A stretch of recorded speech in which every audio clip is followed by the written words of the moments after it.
દેવશયની એકાદશી 2026 પરિચય, સાચી તારીખ, ચાતુર્માસનો પ્રારંભ અને મહાત્મ્ય. 2026 અષાઢ સુદ 11 દેવશયની એકાદશી. ચાતુર્માસ ક્યારે છે? 24 કે 25 જુલાઈ. પૂજા વિધિ, પારણા મુહૂર્ત અને સંપૂર્ણ મહાત્મ્ય. મંગલાચરણ. ઓમ નમો ભગવતે વાસુદેવાય. શંખ, ચક્ર, ગદા અને પદ્મ ધારણ કરનાર, જગતના પાલનહાર ભગવાન શ્રી મહાવિષ્ણુને વંદન કરીએ. માતા મહાલક્ષ્મી તથા તુલસી માતાની કૃપાથી દરેક ભક્તના જીવનમાં સુખ, શાંતિ અને સમૃદ્ધિ પ્રાપ્ત થાય તેવી પ્રાર્થના કરીએ. દેવશયની એકાદશી શું છે? હિન્દુ ધર્મમાં વર્ષ દરમિયાન આવતી 24 એકાદશીઓમાં દેવશયની એકાદશીનું વિશેષ સ્થાન છે.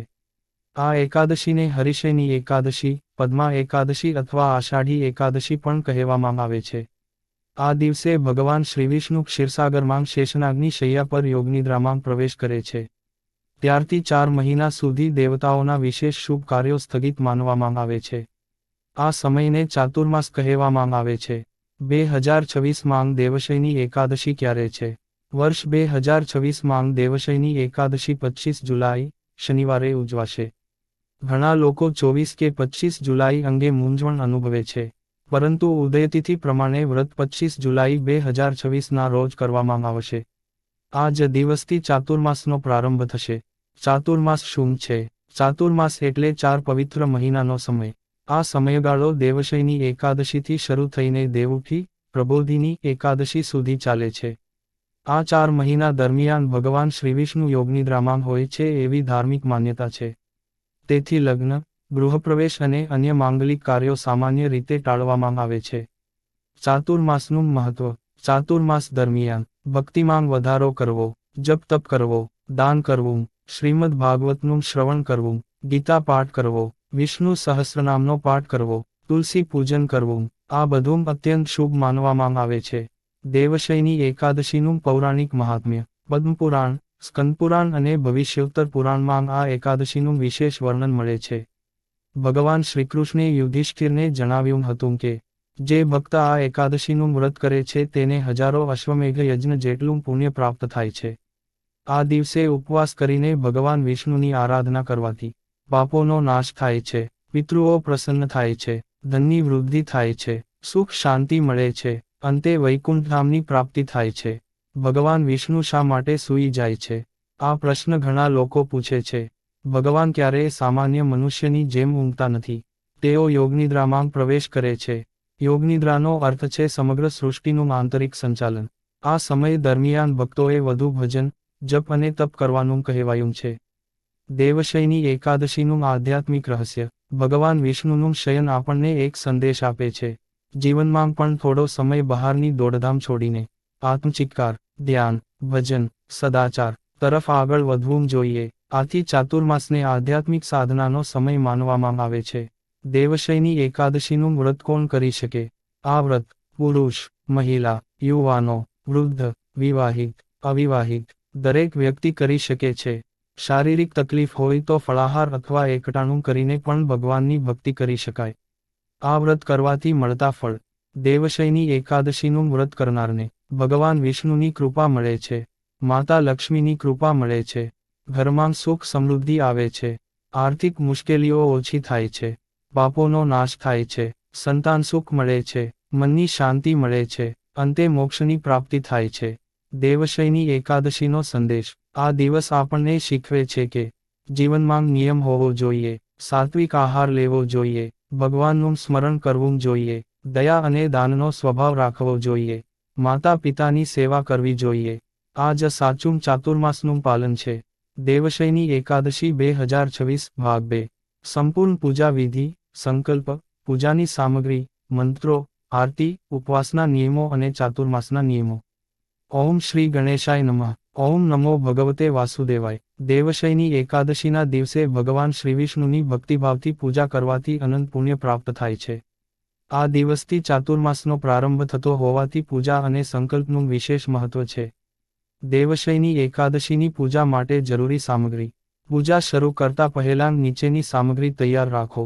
ભગવાન શ્રીવિષ્ણુ અથવા લક્ષ્મીનારાયણની મૂર્તિ છબી, તુલસીના પાન, પીળાંગ ફૂલ, ચંદન, કુમકુમ અને અક્ષત, ધૂપ અને ઘીનો દીવો, પંચામૃત, દૂધ, દહીં, ઘી, મધ અને સાકર.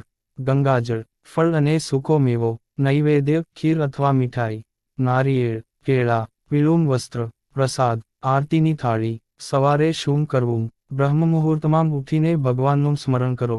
ત્યારબાદ સ્નાન કરીને સ્વચ્છ અથવા પીળા વસ્ત્ર પહેરો. પૂજાના સ્થળને ગંગાજળથી શુદ્ધ કરો. બાજટ પર પીળું કપડું પાથરી ભગવાન શ્રીવિષ્ણુની મૂર્તિ સ્થાપિત કરો. દીવો પ્રગટાવી પૂજાનો આરંભ કરો. સંકલ્પ: જમણા હાથમાં પાણી, ચોખા અને ફૂલ લઈને ભાવપૂર્વક સંકલ્પ કરો. હે શ્રી મહાવિષ્ણુ, આજે અષાઢ સુદ એકાદશીના પવિત્ર દિવસે હું આપની પ્રસન્નતા માટે દેવશયની એકાદશીનું વ્રત અને પૂજન કરું છું. મારા તમામ પાપોનો નાશ કરો, મારા પરિવાર પર કૃપા કરો અને ભક્તિ, સુખ, સમૃદ્ધિ તથા મોક્ષનો આશીર્વાદ આપો. ત્યારબાદ પાણી જમીન પર મૂકી દો. ભગવાન શ્રીવિષ્ણુનું પૂજન. ભગવાનને ક્રમશઃ ગંગાજળ, પંચામૃત, શુદ્ધ જળ, ચંદન, અક્ષત, ફૂલ, તુલસીદળ, ધૂપ, દીપ, નૈવેદ્ય અર્પણ કરો. યાદ રાખો કે ભગવાન વિષ્ણુની પૂજા તુલસી વગર અધૂરી માનવામાં આવે છે. જપ કરવા યોગ્ય મંત્રો. મૂળ મંત્ર: ઓમ નમો ભગવતે વાસુદેવાય. શક્ય હોય તો 108 વખત જપ કરો. વિષ્ણુ મંત્ર: ઓમ નમો નારાયણાય. વિષ્ણુ ગાયત્રી: ઓમ નારાયણાય વિદ્મહે વાસુદેવાય ધીમહિ તન્નો વિષ્ણુ પ્રચોદયાત. શ્રી વિષ્ણુ સ્તુતિ. શાંતાકારં ભુજગશયન પદ્મનાભં સુરેશમ વિશ્વાધારં ગગનસદૃશ મેઘવર્ણ શુભાંગમ. એકાદશીના દિવસે શું વાંચવું? વિષ્ણુ સહસ્રનામ, ભગવદ્ ગીતા, શ્રીમદ ભાગવત, વિષ્ણુ ચાલીસા, એકાદશી વ્રત કથા. આમાંથી જે શક્ય હોય તે ભક્તિપૂર્વક વાંચવું. આરતી. પૂજા પૂર્ણ થયા પછી ભગવાન શ્રીવિષ્ણુની આરતી કરો. ઘરમાં પ્રચલિત શ્રીવિષ્ણુ અથવા લક્ષ્મીનારાયણની આરતી ગાઈ શકાય. આરતી બાદ સૌને પ્રસાદ વહેંચવો. ઉપવાસના નિયમો.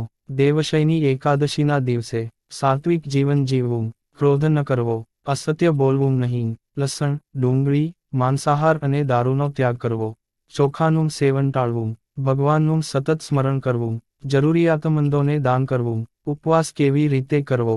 શક્તિ પ્રમાણે. નિર્જળ ઉપવાસ, જળ સાથે ઉપવાસ, ફળાહાર, એકટાણું. કોઈ પણ રીતે ભગવાનની ભક્તિ સાથે વ્રત કરી શકાય. રાત્રે શું કરવું? સાંજે ફરીથી દીવો પ્રગટાવો. વિષ્ણુજીની આરતી કરો. ભજન કીર્તન કરો. શક્ય હોય તો રાત્રિ જાગરણ કરો. ચાતુર્માસના નિયમો. દેવશયની એકાદશીથી ચાતુર્માસ શરૂ થાય છે. આ 4 મહિનામાં શક્ય હોય તેટલા નિયમો લો. જેમ કે રોજ ભગવાનનું નામસ્મરણ, તુલસી પૂજન, ગીતા પાઠ, વિષ્ણુ સહસ્રનામ, એક સમય ભોજન, બ્રહ્મચર્યનું પાલન, દાન અને સેવા, મંદિરમાં દર્શન, ગરીબોને અન્નદાન. ચાતુર્માસમાં શું ન કરવું? વ્યસન, માંસાહાર, દારૂ, અસત્ય, ક્રોધ, અપશબ્દ, બીજાનું અપમાન, નિંદા, અહંકાર, આ બધાથી દૂર રહેવાનો પ્રયત્ન કરવો.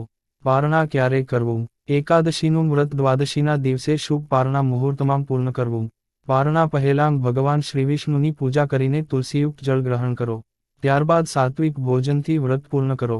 દાનનું મહત્વ. આ દિવસે નીચેનું દાન અત્યંત શુભ માનવામાં આવે છે: અન્નદાન, જળદાન, વસ્ત્રદાન, ગૌસેવા, તુલસીનો છોડ, ધાર્મિક ગ્રંથ, ગરીબોને ભોજન. પૂજા પછીની પ્રાર્થના. હે શ્રીહરિ, આજનું મારું વ્રત, પૂજા અને જપ આપને સમર્પિત છે.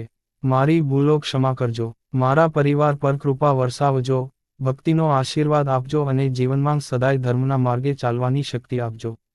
આ રીતે ભક્તિભાવથી દેવશયની એકાદશીનું વ્રત અને પૂજન કરવાથી ભગવાન શ્રીવિષ્ણુ પ્રસન્ન થાય છે અને ચાતુર્માસનું પાલન સફળ બને છે.